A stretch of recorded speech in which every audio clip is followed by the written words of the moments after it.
پاک و پاکیزہ ہوتے ہیں, جو اس لائق ہوتے ہیں, ان میں علی کی محبت اللہ رکھتا ہے, ان دلوں میں علی کی محبت کو رکھتا ہے, اہل بیت کی محبت کو رکھتا ہے. ذرا آپ غور کریں, آپ کے قلب کے اندر علی کی محبت کو اللہ نے کیوں رکھا؟ جا کے سوچئے گا, بستر میں آرام کر کے بعد سوچئے گا, غور کیجئے گا, تدبر کیجئے گا, ہمارے پاس کون سی صلاحیت تھی, کون سی خاصیت تھی کہ اللہ نے ہمارے دل میں علی کی محبت کو رکھا, حسین کی محبت کو رکھا. توجہ فرما رہے, اس لیے روایت میں ملتا ہے, امام ارشاد فرماتے من اراد اللہ بالخیر, جب خداوند عالم کسی کے ساتھ نیکی کرنا چاہتا ہے, جب کسی کے ساتھ نیکی کا ارادہ کرتا ہے تو کیا کرتا ہے, اس کے دل میں حسین کی محبت کو ڈال دیتا ہے, اس کے دل میں حسین کی زیارت کی محبت ڈال دیتا ہے. تو آپ غور کریں, خداوند عالم نے ہمارے ساتھ کتنی بڑی نیکی کی ہے کہ ہمارے دل میں حسین کی محبت کو ڈالا, حسین کی زیارت کی محبت کو ڈالا. ایک سلام پڑھ دے محمد. روایت آگے بڑھتی ہے, روایت کہتی ہے جب خداوند عالم کسی کے ساتھ بدی کا ارادہ کرتا ہے تو اس کے دل میں بغض حسین کو ڈال دیتا ہے. صلوات پڑھ دے محمد. اب آپ غور کریں کس فہرست میں ہے, آپ کس لائن میں کھڑے ہوئے ہیں. آپ کو اور ہمیں شکریہ ادا کرنا چاہیے اللہ کا یہ احسان, آپ زندگی بھر اس کا شکریہ ادا نہیں کر سکتے. اس نے ہمیں مذہب اہل بیت میں پیدا کیا, ولایت علی کو رکھا, یعنی ولایت علی وہ ہے, ولایت معصومین وہ ہے کہ ہمارے اعمال ایک طرف ہے, علی کی محبت ایک طرف ہے. اگر ان اعمال میں علی کی محبت نہیں ہے, چاہے اس نے خانہ کعبہ کی چھت پہ جا کے اگر وہ نماز پڑھا ہے, تب بھی اللہ کے یہاں اس کی نماز قابل قبول نہیں ہے جب تک کہ ولایت معصومین نہ ہو. ہمارے روزے, ہماری عبادتیں, ہمارے سارے اعمال, ہمارے سارے مناسک کا دار و مدار ولایت اہل بیت پر ہے, ولایت اہل بیت پر ہے. تو آپ کو ہمیں شکریہ ادا کرنا چاہیے کہ اس نے ہمیں مذہب اہل بیت میں پیدا کیا, علی کی ولایت کو ہمارے دل میں رکھا, ہم ولایت معصومین کو ہمارے حصے میں رکھا, ہمیں حسین کا عزادار بنایا. تو عزیزان محترم, یعنی خداوند عالم ہم سے خطاب کر رہا ہے کہ اپنے کو اور اپنی فیملی کو جہنم کی آگ سے بچاؤ, جس کا ایندھن کون ہوگا, جس کا ایندھن خود انسان ہوگا. جہنم میں انسانوں کو ڈالا جائے گا تپش بڑھانے کے لیے, پتھروں کو, وقودها الناس والحجارہ, اس کا ایندھن کون ہوگا, خود انسان اور پتھر ہوں گے.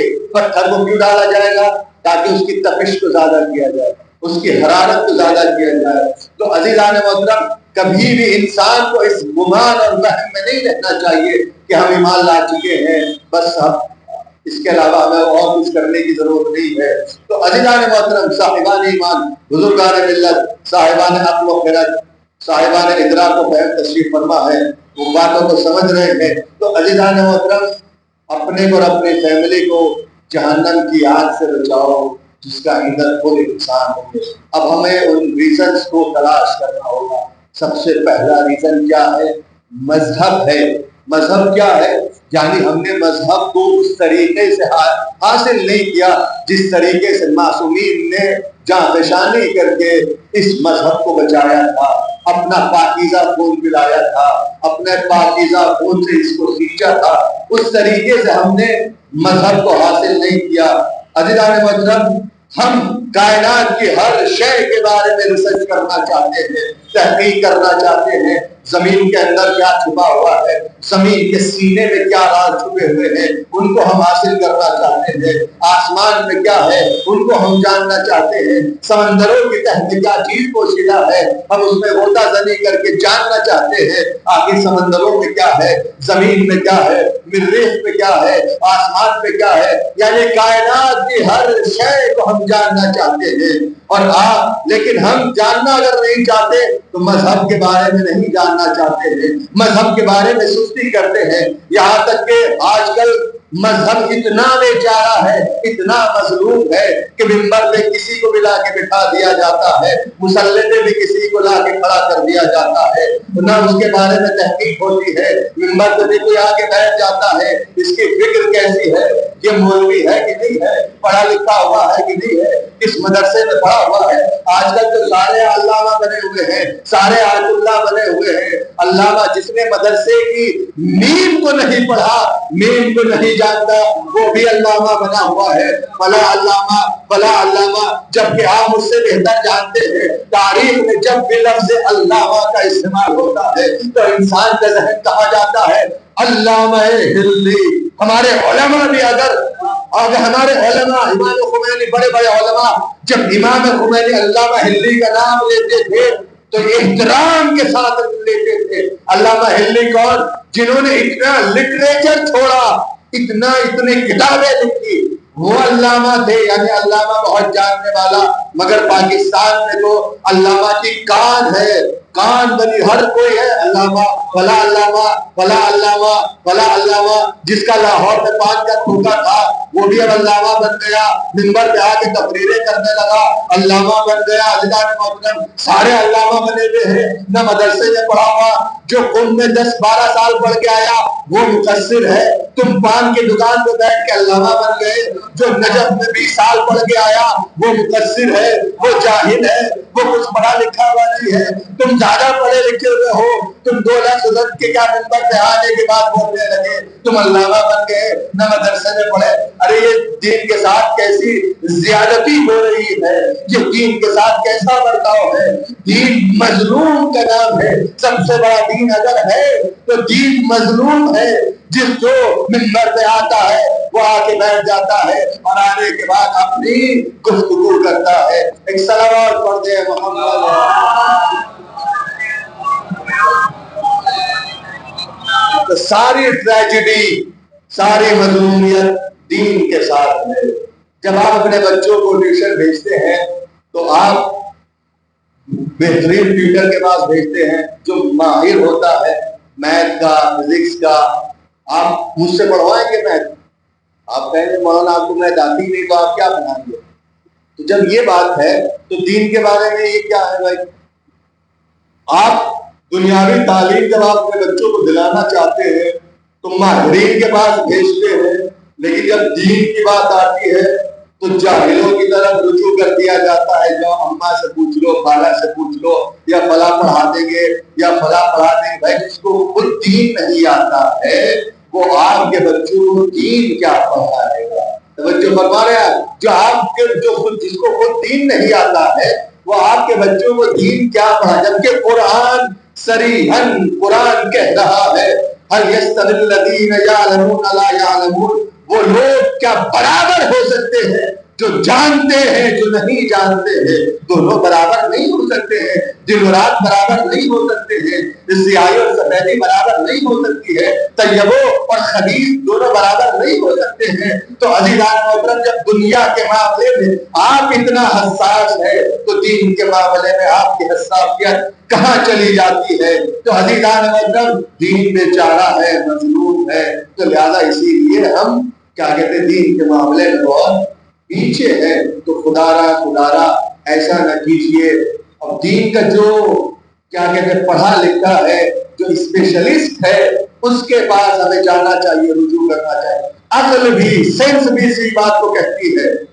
توجہ فرمانا, جو جس فیلڈ کا ماہر ہے اس کی طرف انسان کو رجوع کرنا چاہیے. بلڈنگ آپ کو بنوانا ہے تو آپ کس سے بنوائیں گے؟ ایک انجینئر آئے گا, میپ بنائے گا, نقشہ بنائے گا. کہ آپ انجینئر کی بلڈنگ بنوانے کے لیے آپ کسی وکیل کی طرف رجوع کریں گے؟ وکیل سے جا کے کہیں گے آپ کے ہمارا مکان بنا دیجیے؟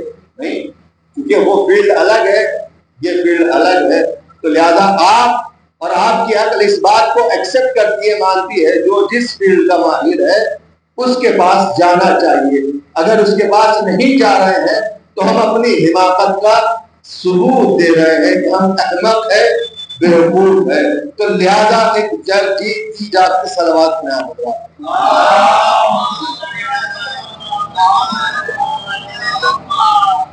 تو سب سے پہلا ریزن کیا ہے؟ مذہب ہے کہ جس کو معصومین نے اپنے پاک و پاکیزہ خون سے سینچا اور طیب و طاہر خون سے اس کی پرورش کی، اس دین کو حاصل نہیں کیا۔ وجہ کیا ہے؟ اس لیے کہ ہم ابھی تک جو نسلوں سے ملا ہے ہم نے اس پر اکتفا کیا ہے۔ میرے جملوں میں غور فرمائے، یعنی جو نسلوں سے ہمیں مل گیا بس اس پر اکتفا کر کے بیٹھ گئے، ہم نے آگے بڑھ کے ریسرچ نہیں کی، تحقیق نہیں کی کہ دین کیا کہتا ہے، دین کے تقاضے کیا ہے، ہم پر کیا کیا چیزیں واجب ہے، کیا کیا حرام ہے، کیا کیا مستحب ہے۔ جو ہمارے آباء و اجداد نے بتا دیا ہم نے صرف اسی پر اکتفا کیا۔ تو اس کا مطلب یہ ہے اگر جسارت نہ ہو تو ایک جملہ عرض کروں، ابھی تک ہم نسلی مسلمان تھے، نسلی عزادار حسین تھے، نسلی محب اہل بیت تھے۔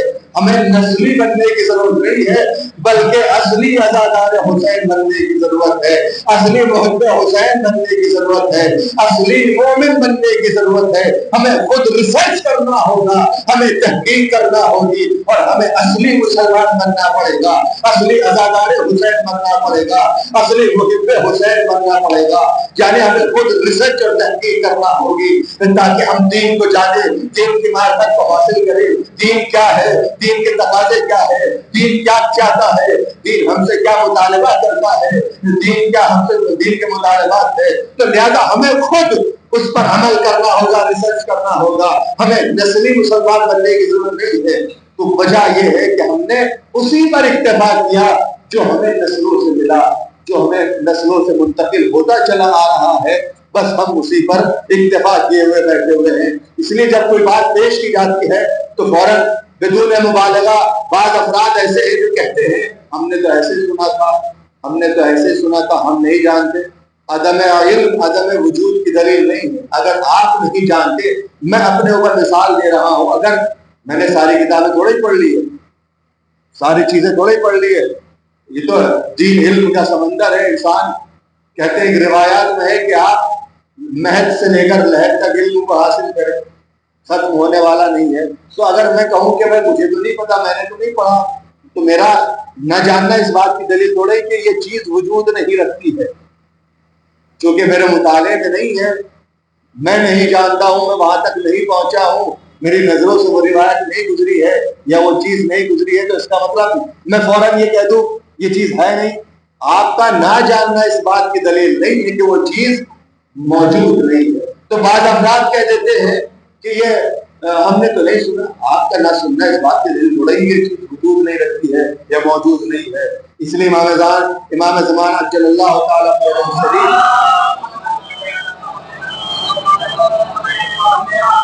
جب آئیں گے تو ہم آپ ہی کہیں گے مولا یہ کون سا دین لے کر کے آئے ہیں آپ، ہے کہ نہیں؟ روایات میں ہم ہی کہیں گے مولا یہ کون سا دین لے کر کے آپ آئے ہیں، ہم ہی کہیں گے۔ تو لہذا ضرورت ہے کہ ہم دین کو سیکھیں، دین کی معرفت کو حاصل کریں، تاکہ کہیں امام زمانہ کے ظہور کے بعد یہ نہ ہو کہ ہم انکار کر دیں کہ مولا یہ کون سا دین لے کر کے آئے ہیں، یہ تو ہم نے سنا ہی نہیں تھا، یہ تو ہم جانتے ہی نہیں تھے، آپ نے کون سا دین پیش کر دیا۔ جبکہ کوئی نئی چیز پیش نہیں کریں گے، وہ توجہ فرما رہے ہیں، کوئی نئی چیز پیش نہیں کریں گے۔ اب میں اپنی بات کو ربط دیتے ہوئے جو میرا ٹاپک ہے کہ ہمیں دین کی معرفت کو حاصل کرنا ہے، کہیں ایسا نہ ہو کہ میں نے ایک چیز کو پڑھا اور ایک عالم کی زبان سنا، جب انسان مرتا ہے، مرنے کے بعد جب قبر میں اتارا جاتا ہے تو اس سے سوال کیا ہوں گے؟ اس سے یہ سوال ہوں گے من ربک، تمہارا رب کون ہے، تمہارے دین کیا ہے، تمہاری کتاب کیا ہے، تمہارا قبلہ کیا ہے، یہی سوال ہوں گے۔ اس کے علاوہ کوئی سخت سوال تو ہوگا نہیں کہ قرآن کے خدا کی توحید پہ ایک دلیل آپ دو، خدا اکیلا ہے تو کیوں اکیلا ہے، دو کیوں نہیں ہو سکتے، ٹھیک ہے آپ دلیل دیں۔ ایسا نہیں پوچھا جائے گا فلسفہ، منطق، لاجک، فقہ، اصول، یہ سب آپ سے نہیں پوچھا جائے گا۔ اور جو فرما رہے تیسری اور چوتھی رکعت میں اگر شک ہو تو کیا کرنا پڑے گا، یہ سب سوال قبر میں نہیں ہوں گے۔ لیکن آخر وجہ کیا ہے؟ یہ وہ سوالات ہیں اگر ایک بچے کو سوتے ہوئے بھی اگر اٹھا کے پوچھا جائے تو وہ فوراً بتائیں گے خدا کتنے ایک، تمہاری کتاب کیا ہے قرآن، تمہارا قبلہ کیا ہے کعبہ، ٹھیک ہے، تمہارا دین کیا ہے اسلام، ہے کہ نہیں ہے؟ یہ ساری باتیں اتنی آسان ہے، ایک بچہ بھی سوتے سوتے اگر اسے اٹھا کے اور اسے جگا کے پوچھا جائے تو وہ بھی بتا دے گا، مگر تاریخ اور روایت میں یہ ہے کہ جب قبر میں سوال کیے جائیں گے تو بندہ جواب نہیں دے سکے گا۔ کبھی سوچا؟ جب میں نے یہ سنا تو میں بھی لرز گیا۔ کہتے واقعا انسان کبھی کبھی ہوتا ہے نا کہ بہت سی چیزیں سامنے ہوتی ہے، ان سے غافل ہوتا ہے، جب تذکر دیا جاتا ہے، جب ان کو بتایا جاتا ہے تو انسان سمجھتا ہے یہ کیا ہے۔ تو یہی تو سوالات کیے جائیں گے، تو آخر وجہ کیا ہے کہ انسان ان آسان سوالوں کے جواب نہیں دے سکے گا۔ کبھی غور کیا انسان نے؟ ہم نے غور کیا کہ وجہ کیا، ریزن کیا ہے؟ جب فرشتے ملائکہ آ کے سوال کریں گے تمہارا رب کون ہے، تمہاری کتاب کیا ہے، تمہارا دین کیا ہے، تمہارا امام کون ہے، تمہارا قبلہ کیا ہے، تو مردہ ہے، اب دیکھیں لیٹا ہوا ہے اور اسے پتا نہیں، اس کی زبان نہیں اڑ سکتی۔ کیوں اس کی زبان نہیں اڑ سکے گی؟ اس لیے کہ اس نے خدا کو تو مانا تھا مگر اپنے تمام وجود کے ساتھ نہیں مانا تھا، صرف زبان سے لقلقۂ زبانی تھا، بس خدا ایک ہے، خدا ایک ہے، ہاں امام علی ہے بس، اور علی کس کو کہتے ہیں، امام کس کو کہتے ہیں، امام کی معرفت کیا ہے، امام کے تقاضے کیا ہے، امام کی مطالبات کیا ہے، امام کس کو کہتے ہیں، امام شناسی بھی ایک الگ ٹاپک ہے، امام کو پہچاننا، امام زمانہ ہے، فقط نام جاننا کافی نہیں ہے، بس امام زمانہ ہے، امام مہدی ہے، پردہ غیب میں ہے، 15 شعبان آتی ہے تو ہم پٹاخے پھوڑ دیتے ہیں، جلا دیتے ہیں اور بس کیا کہتے ہیں خوشی سے جھوم اٹھتے ہیں۔ میں عزیزان محترم، امام کی معرفت کیا ہے، امام کس کو کہتے ہیں، امام کیا ہوتا ہے، امام کی معرفت کس کو کہتے ہیں، یہ جاننا بہت ضروری ہے، یہ جاننا بہت ضروری ہے۔ اتنی معرفت ہونی چاہیے۔ مقدس اردبیلی مولا کائنات کے مزار مقدس میں بیٹھ کے کہتے تھے السلام علیک یا امیر المومنین۔ مولا کائنات قبر مطہر سے نکل کے اٹھتے تھے، آتے تھے، سامنے روبرو بات کرتے تھے، اس کو معرفت کہتے ہیں۔ کیا کس درجے کی معرفت ہوگی مقدس اردبیلی کی، جو بہترین عالم گزرے ہیں، مجتہد گزرے، جن کا نام ہی مقدس تھا، اتنے پاک و پاکیزہ تھے جن کا نام ہی مقدس پڑ گیا ہماری تاریخ میں۔ علماء کے قول المقدس فی مسئلہ ہی، یعنی علماء کہتے ہیں کہ مقدس نے اس مسئلے میں یہ ارشاد فرمایا، یعنی یہ مرتبہ ہے، یہ عظمت ہے، یہ احترام ہے۔ مقدس اردبیلی کا تقوی معرفت کس منزل پر تھی کہ مولا کائنات قبر مطہر سے نکل کے روح بروح بات کرتے تھے، بات کرنے کے بعد گفتگو ہوتی تھی۔ معرفت اس حد تک انسان کی ہونی چاہیے۔ ایک عالم دین، ایک واقعہ نقل کرتا ہوں، ایک صلوات پڑھے محمد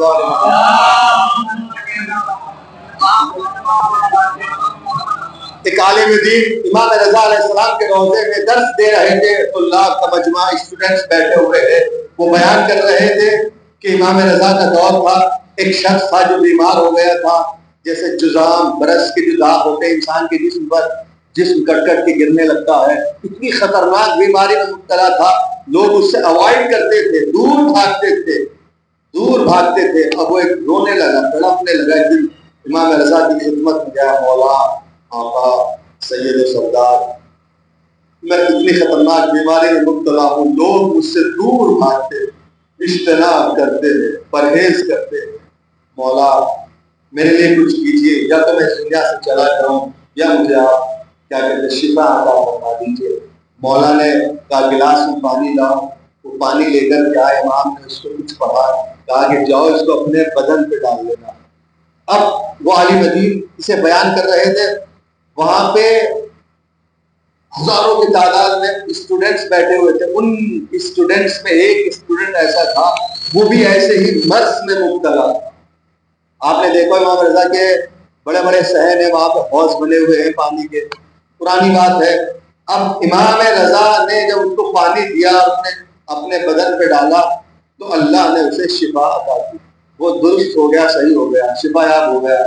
اب یہ عالم دین جب اس کو نقل کر رہے تھے تو وہ اسٹوڈنٹ اس نے اپنے کپڑے کو اتارا، اتارنے کے بعد اسی اعتماد اور اعتقاد اور معرفت کے ساتھ امام رضا سے متوسل ہوا، تبسل اختیار کیا، رونے لگا، گڑ گڑانے لگا، مولا میں آپ سے محبت کرتا ہوں، اپنا امام مانتا ہوں، آپ کی اطاعت میرے اوپر واجب ہے، مفروض الطاعہ ہے، اللہ نے آپ کی اطاعت کو ہم پر واجب قرار دیا ہے، ہمیں کیا کہتے ہیں، ہم پہ اطاعت کو واجب قرار دیا ہے، فرض کیا ہے۔ وہ اس اعتقاد کے ساتھ اپنے لباس کو اتارتا ہے اور وہی ہزاروں اسٹوڈنٹس کے سامنے اپنے آپ کو حوض میں داخل کرتا ہے اور غوطہ لگاتا ہے۔ لگانے کے بعد روایت اور تاریخ یہ کہتی ہے کہ ایک مرتبہ استاد نے پوچھا، میرے شاگرد تم نے یہ کیا کیا، تم نے یہ کیا لباس کو کیوں اتارا، پانی میں کیوں غوطہ لگایا؟ ایک مرتبہ وہ اسٹوڈنٹ کہتا ہے، میرے استاد بزرگوار، جب آپ یہ واقعہ نقل کر رہے تھے امام رضا کے دور کا کہ ایک شخص تھا جو بیمار تھا، امام نے اس کو پانی پڑھ کے دیا تھا، وہ شفا یاب ہو گیا تھا، بس میں بھی اسی وقت میں اب اسی مرض میں مبتلا تھا، میں نے بھی اپنے امام سے تبسل اختیار کیا، متبسل ہوا، امام میں آپ کا چاہنے والا ہوں، آپ کا مرید ہوں، آپ کی محبت میرے دل میں ہے، لہذا آپ کو اس محبت کی قسم ہے، یا تو مجھے موت دے دیجئے یا مجھے شفا عطا کر دیجئے۔ میں نے اسی اعتقاد کے ساتھ، اسی توکل کے ساتھ میں نے اپنے لباس کو اتارا، اتارنے کے بعد اس حوض میں اپنے کو غوطہ لگایا۔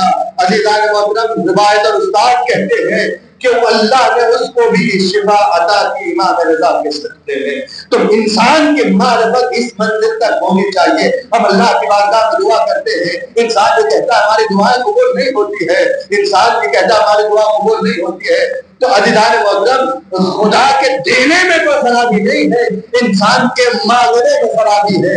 انسان کو مانگنے کا سلیقہ نہیں آتا ہے، انسان کو مانگنے کا سلیقہ نہیں آتا ہے، اس کے خزانے میں کوئی کمی نہیں ہے، وہ صبح سے شام تک سب کو عطا کرتا ہے، کافر کو بھی دیتا ہے، منافق کو بھی دیتا ہے، یہودی کو بھی دیتا ہے، سب کو دیتا ہے۔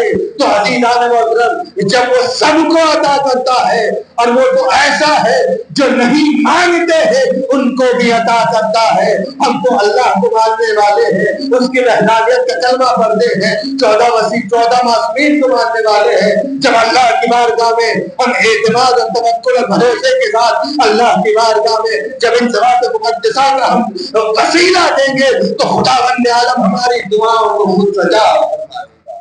ایک صلوات پڑھ دیں۔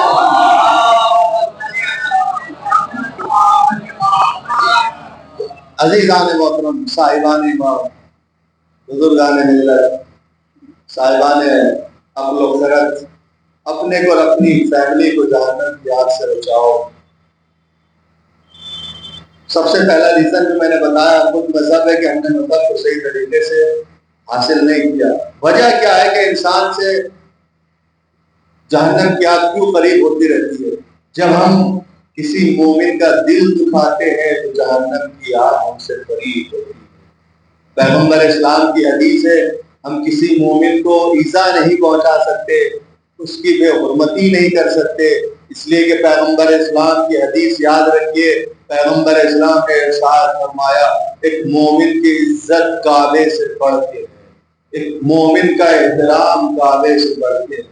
ہم اپنے معاشرے میں بڑی آسانی کے ساتھ لوگوں کو ذلیل کرنا چاہتے ہیں، لوگوں کو ذلیل کر دیتے ہیں اور اپنے اوپر فخر و مباحات کرتے ہیں، میں پیسے والا ہوں، بڑا غریب ہے وہ فقیر ہے۔ عزیزان محترم، یہ تصورات بھی غلط ہے، یہ خیالات بھی صحیح نہیں ہے۔ ایک مومن کی عزت کعبے سے بڑھ کے ہے۔ کعبے کی کیا عظمت ہے، اس سے بڑھ کے پیغمبر نے کہا ایک مومن کی عزت ہے۔ کہ حرمت نہیں کر سکتے آپ، ایک مومن کو اذیت نہیں پہنچا سکتے ہیں۔ تو جب ہم ایک مومن کو تکلیف پہنچاتے ہیں تو جہنم کی آگ ہم سے قریب ہوتی ہے۔ جب ہم اپنے ماں باپ کا دل دکھاتے ہیں جہنم کی آگ ہم سے قریب ہوتی ہے۔ جب ہم کسی کا حق غصب کرتے ہیں جہنم کی آگ قریب ہوتی ہے۔ جب ہم غیبت کرتے ہیں جہنم کی آگ ہم سے قریب ہوتی ہے۔ جب ہم نامحرم کو دیکھتے ہیں جہنم کی آگ ہم سے قریب ہوتی ہے۔ جبکہ ہم مومن ہیں، اپنے آپ کو مومن کہہ رہے ہیں، ایمان ہمارے پاس ہے، مگر ہم لوگوں کا دل دکھا رہے ہیں، ماں باپ کا دل دکھا رہے ہیں، ہم لوگوں کا حق غصب کر رہے ہیں، ہم کیا کہتے ہیں نامحرم کو دیکھ رہے ہیں، نامحرم کو چھو رہے ہیں، بس کر رہے ہیں۔ تو یہ سارے اسباب ہیں۔ جب ایک بچہ، ایک بیٹا اپنے ماں باپ کو غصے کی حالت میں دیکھتا ہے تو جہنم کی آگ اس سے قریب ہوتی چلی جاتی ہے۔ ماں باپ کا کتنا بڑا مرتبہ ہے، ماں باپ کی کتنی عظمت ہے، جن کے بارے میں خداوند عالم نے ارشاد فرمایا ان کو اف تک نہ کہو۔ اگر لفظ اف سے چھوٹا بھی کوئی لفظ ہوتا تو خداوند عالم قرآن مجید میں اس کو استعمال کرتا۔ تو اللہ نے بتا دیا کہ اس سے چھوٹا لفظ کوئی اور نہیں ہے۔ لفظ اف بھی ماں باپ کی شان میں خدا کو پسند نہیں ہے۔ ان بچوں کو سمجھ لینا چاہیے، ان بچوں کو سمجھ لینا چاہیے جو اپنے ماں باپ کا کہنا نہیں مانتے ہیں۔ یہ مذہب اتنا لطیف ہے، اتنا اس نے خیال کیا ہے، اتنی مراعات کی ہے، رعایت کی ہے۔ اسلام نے کہا جب تم اپنے ماں باپ کو کوئی تحفہ دینا چاہو تو تحفہ دینے کا بھی انداز اسلام نے بتایا ہے۔ کہا کیسے دینا چاہیے؟ کہ اسلام نے کہا کہ دیکھو جب تم اپنے ماں باپ کو کوئی گفٹ یا تحفہ دینا چاہو تو کیسے دینا؟ کہا ایسے نہ دینا، توجہ بغیر ایسے نہ دینا، کہا کیوں؟ بلکہ اپنے ہاتھوں پر رکھ کے ایسے ان کی خدمت میں پیش کرنا۔ ایسے دینے میں کیا بات ہے اور ایسے دینے میں کیا بات ہے؟ اسلام دیکھا کتنا لطیف مذہب ہے، کتنی چھوٹی چھوٹی باتوں کو مد نظر رکھا ہے۔ کہا ایسے دینے میں تکبر کی بو آتی ہے، ایسے عطا کرنے میں دینے میں تکبر کی بو آتی ہے۔ خدا کو پسند نہیں ہے کہ اگر کوئی چیز تم اپنے ماں باپ کو دے رہے ہو تو اس میں تکبر پایا جاتا ہو، لہذا یہ خدا کو پسند نہیں ہے، بلکہ اپنے ہاتھوں پر رکھ کے ان کی خدمت میں بڑھا دینا۔ اگر وہ پالے تو ان کا احسان ہے اللہ کی بارگاہ میں شکریہ ادا کرنا۔ توجہ فرمانے ایک صلوات پڑھ دے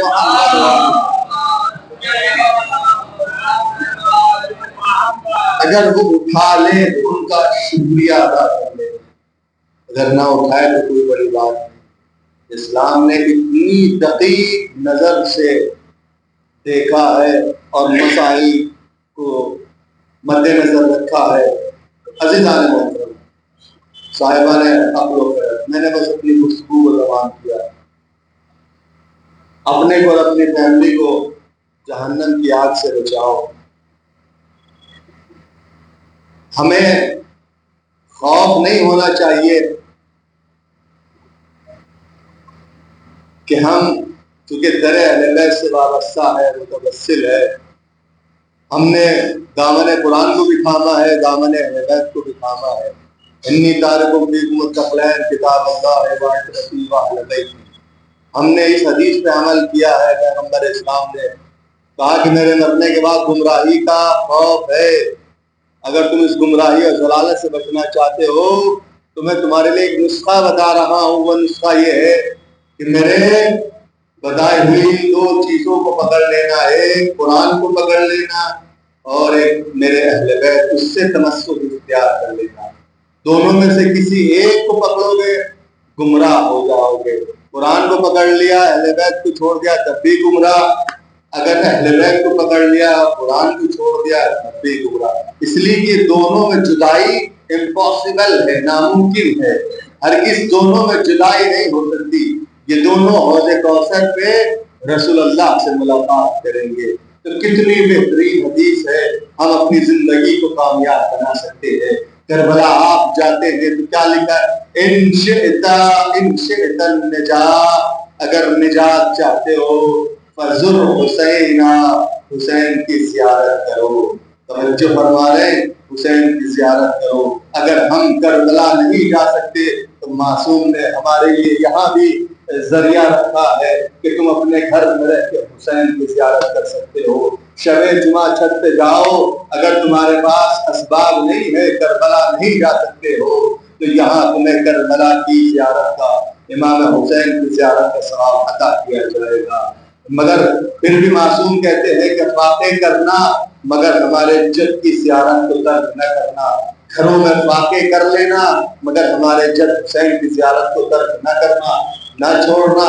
اگر ہم حسین کی زیارت کی معرفت ہم اپنے اندر پیدا کر لے، امام کے جملے ہیں، امام کہتے ہیں تو ہم ایک دوسرے میں سبقت کریں گے، ایک دوسرے کے ساتھ لڑائی کریں گے، قتل کریں گے، میں جانا چاہتا ہوں، میں جانا چاہتا ہوں۔ اتنی معرفت امام حسین مگر کیا کرے، بعض افراد بڑے بدنصیب ہے، پیسہ تو ہے مگر اللہ نے توفیق کو چھین لیا ہے، سلب کر لیا ہے، جانے کی ان کو توفیق نہیں ملتی ہے۔ پیسہ ہے، بہت پیسہ ہے، لوگ دنیا سے چلے گئے، اللہ کی راہ میں خرچ نہیں کرتے ہیں، پیسہ لے کے بیٹھے ہوئے ہیں، خرچ نہیں کر رہے ہیں۔ بھائی جو خود اپنے ہاتھوں سے خرچ کر کے جاؤ گے قبر میں وہی کام آئے گا۔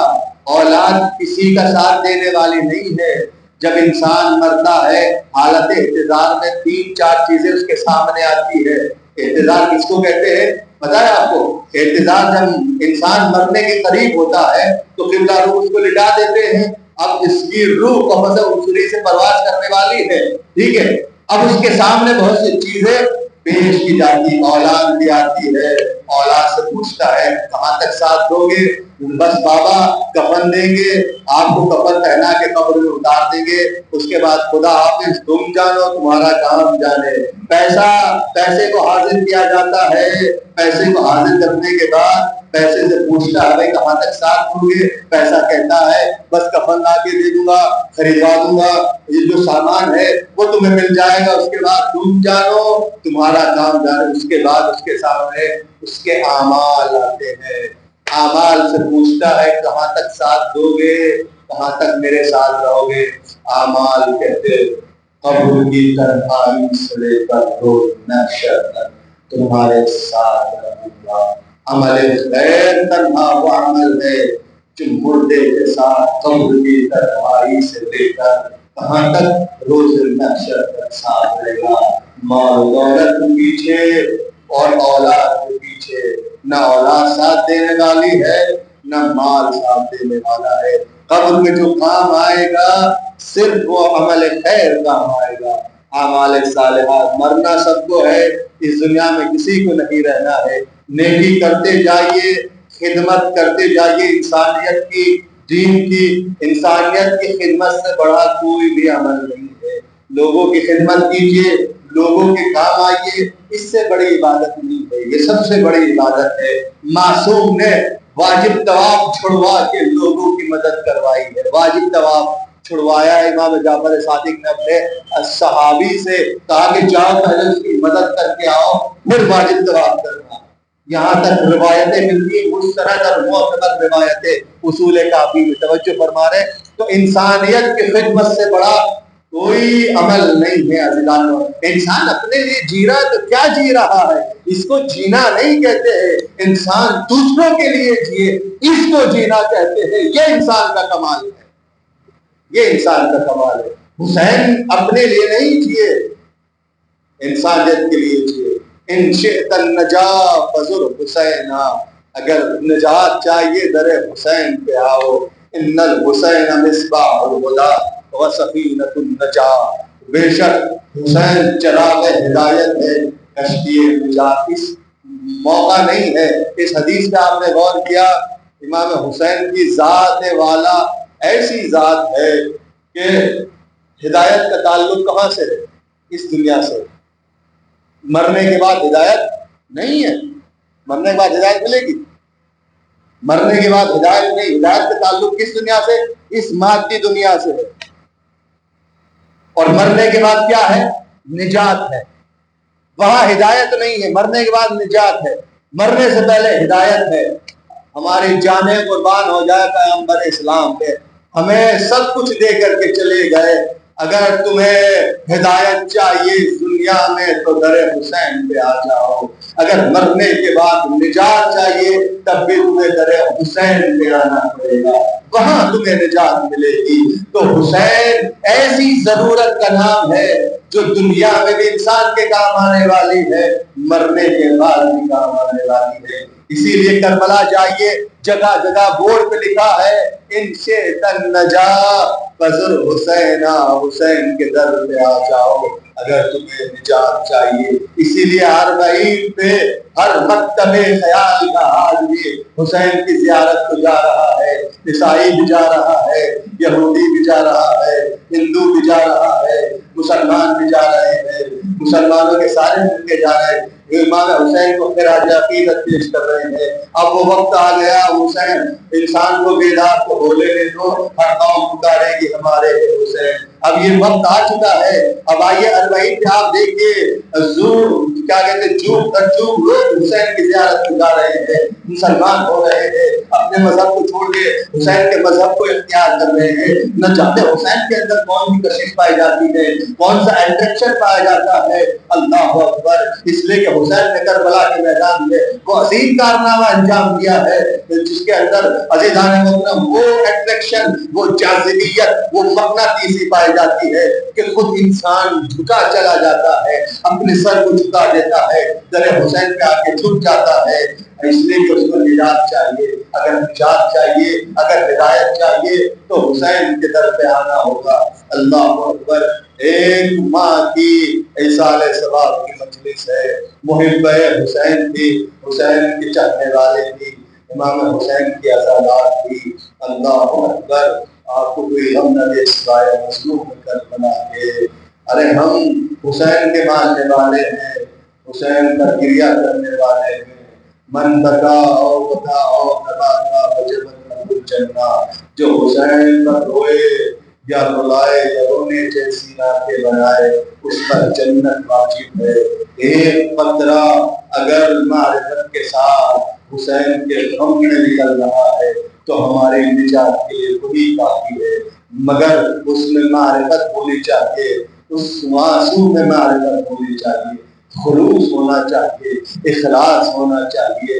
امام حسین کی مصیبت کو یاد کر کے کہ کربلا کے میدان میں اتنی مصیبتیں حسین کو پڑی. اللہ اکبر. ایک ماں کی مجلس ہے, ماں کے اشارے ثواب کی مجلس ہے. آئیے مدینے چلتے ہیں, ایک ماں کا تذکرہ کرتے ہیں. اللہ اکبر. اگر اس ماں پہ مظالم نہ ہوتے تو کربلا میں یہ ظلم نہ ڈھایا جاتا.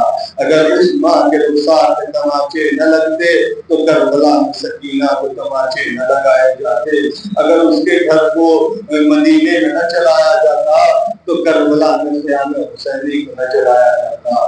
یعنی کربلا وجود میں نہ آتی. اللہ اکبر. بی بی فاطمہ زہرا مدینے میں کتنا ظلم کھایا گیا. بیوی نے خود مرثیہ پڑھا, یہ مرثیہ پڑھا بابا آپ کے بعد میرے اوپر وہ مصیبتیں ڈھائی گئی. اگر وہ دن کے اجالے میں پڑ جاتے تو یہ دن کے اجالے رات کی تاریکی میں بدل جاتے. وہ مصیبتیں میرے اوپر ڈھائی گئی, وہ مظالم میرے اوپر ڈھائے گئے. اللہ اکبر. بیوی وفات پیغمبر کے بعد, اپنی بابا کے وفات کے بعد 75 دن نہ رہ سکی, یا ایک روایت کے مطابق 95 دن زندہ رہی. مگر اتنے مسائل, 18 سال کی عمر میں ضعیفہ ہو گئی, کمر خمیدہ ہو گئی, کتنے ظلم بیوی پہ ڈھائے گئے. اللہ اکبر. عزیزان محترم. مگر فاطمہ زہرا ولایت علی کا دفاع کرتی رہی, ولایت علی کا دفاع کرتی رہی, لوگوں کو بتاتی رہی کہ دیکھو یہ وقت کے امام ہے, اپنے زخموں کو بلا دیا تھا مگر علی کی ولایت کا دفاع کر رہی تھی, اپنے وقت کے امام کا دفاع کر رہی تھی. یہ بھی فاطمہ زہرا نے درس دیا ہے کہ دیکھو اپنے وقت کے امام کے دفاع سے غافل نہ ہو جانا, چاہے کتنی بھی مصیبتیں آ جائے, کتنی بھی مشکلات آ جائے. فاطمہ زہرا پہ اتنی مصیبتیں آئی, مشکلات پڑی, مگر اپنے وقت کے امام کا دفاع کرتی رہی, اپنے علی کے حق کو لوگوں کے سامنے اجاگر کرتی رہی, لوگوں کے گھر میں جا جا کے لوگوں کو علی کے حق کو بتاتی رہی. کیا تم غدیر خم کا واقعہ بھول گئے؟ کیا تم غدیر خم میں میرے بابا نے ارشاد فرمایا تھا منظور تو مولا پادا امیر مولا, اتنی جلدی بھول گئے؟ ارے اتنی جلدی تم میرے گھر پہ آگ اور لکڑی لے کر کے جمع ہو گئے. ارے مرتبہ بیوی نے گھر سے آواز دی, ارے کیا تم اس گھر کو جلا دو گے جس میں حسن و حسین رہتے ہیں؟ شفیع نے آواز دی, ہاں ہم اس گھر کو جلا دیں گے, ورنہ ہمارے حوالے ابو الحسن کو کر دو, ورنہ گھر پہ آگ لگا دیں گے. ارے فاطمہ مدینے میں چلاتی رہی، ارے مدینے کے وہ مسلمان کہاں چلے گئے، وہ اصحاب پیغمبر کہاں چلے گئے، اتنی جلدی وہ داخل ہو گئے تھے، وہ مسلمان کہاں چلے گئے، فاطمہ کا گھر جلتا رہا مگر مدینے میں کوئی بچانے والا نہ تھا۔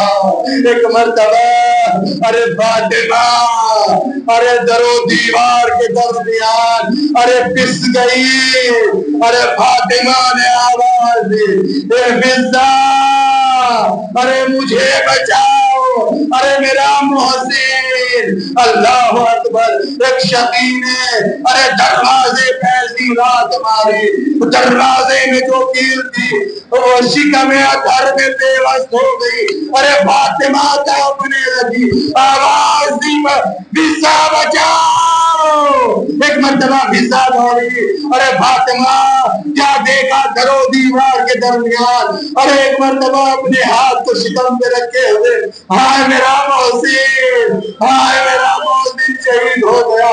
ایک مرتبہ ارے جناب فاطمہ زہرا نے اپنے مصاب کو چھوڑتے ہوئے، اپنے زخمی بدن کو چھوڑتے ہوئے فضہ سے پوچھا ابو الحسن کہاں ہے؟ ارے فضہ نے کہا ظالم ارے رسی میں باندھ کے لے گئے۔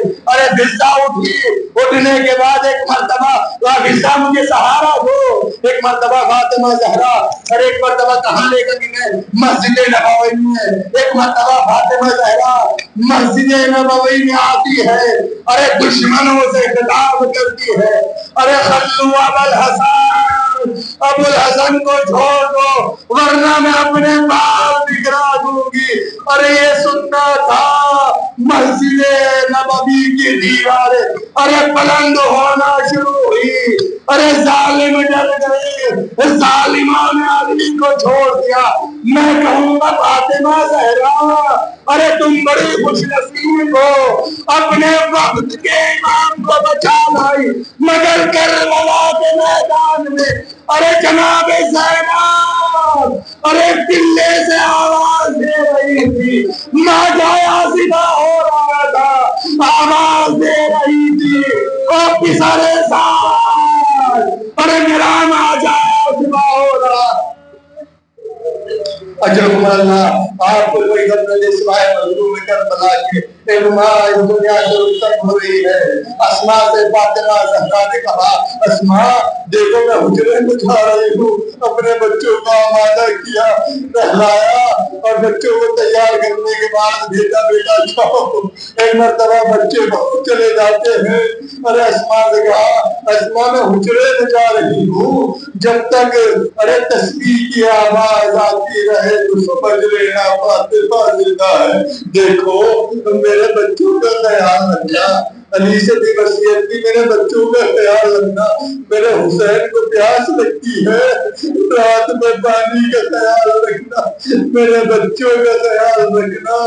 اللہ اکبر۔ ایک مرتبہ فاطمہ زہرا وصیت کر رہی ہے، اسماء بنت عمیر ارے وصیت کرنے کے بعد حسن حسین باہر چلے گئے، بیوی نے فرمایا میرے بچوں کو کھانا کھلا دینا چلوائے۔ ایک مرتبہ ارے تسبیح کی آواز آنا بند ہوئی، اسماء سمجھ گئی بیوی اس دنیا سے چلی گئی تھی۔ ایک مرتبہ حسن حسین آئے، اسماء نے ارے حسنہ نصیحت بیٹا آؤ کھانا کھا لو۔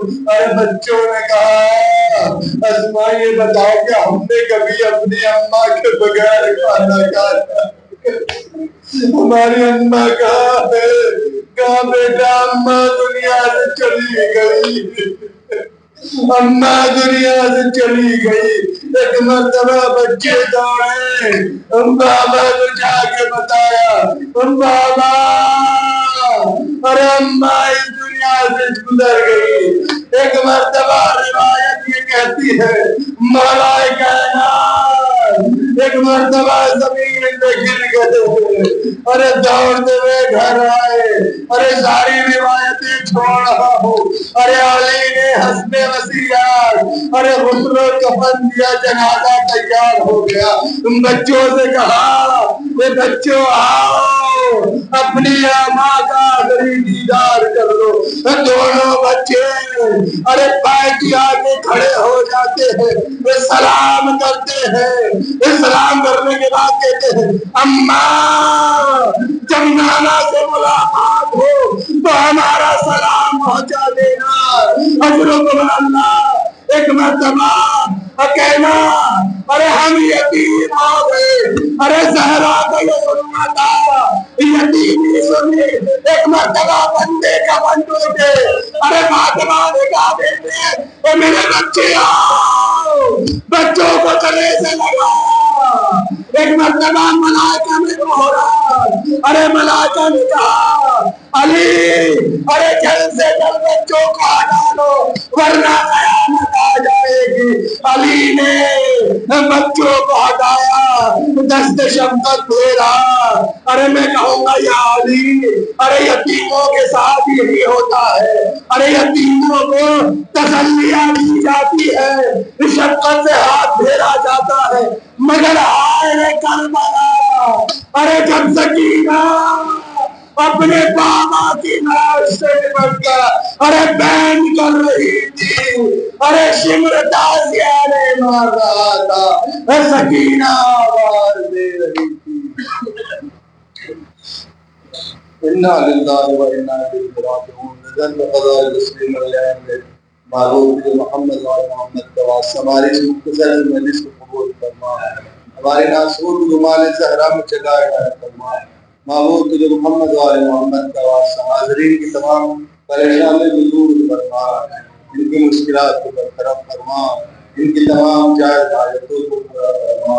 معبود اس مجلس کا جو بھی ثواب تو نے رکھا مرحومہ کو احسان فرما دے، اس کو جوار معصوم میں جگہ عنایت فرما، اس کے تمام گناہان صغیرہ کبیرہ کو معاف فرما۔ معبود تجھے محمد و آل محمد کا واسطہ ہمارے تمام گناہان صغیرہ کبیرہ کو معاف فرما۔ معبود اس دنیا میں جتنے بھی مسلمان ہیں جہاں جہاں بھی ہے ان کی جان مال عزت آبرو کی حفاظت فرما، خصوصاً فلسطین اور لبنان اور یمن کے مسلمانوں کی مدد اور نصرت فرما، انقلاب اسلامی ایران کی حفاظت فرما، علماء اسلام کا سایہ ہمارے سروں پہ قائم و دائم رکھ، دشمنان اہل بیت کو نصف نابود کر دے، خصوصاً امریکہ اسرائیل کو صفحہ ہستی سے مٹا دے۔ معبود افزاد امتحان نل حجت آخر کے ظہور میں تعبیر فرما، ہمیں ان کے اعوان انصار بشمار فرما۔ ربنا تقبل منا انک انت السمیع العلیم۔ ہمارا سے گزارش ہے ایک مرتبہ سورہ نمل، ایک مرتبہ سورہ ناس کی تلاوت فرما کر مرحومہ صابرہ بنت رب حسین کی روح کو سلام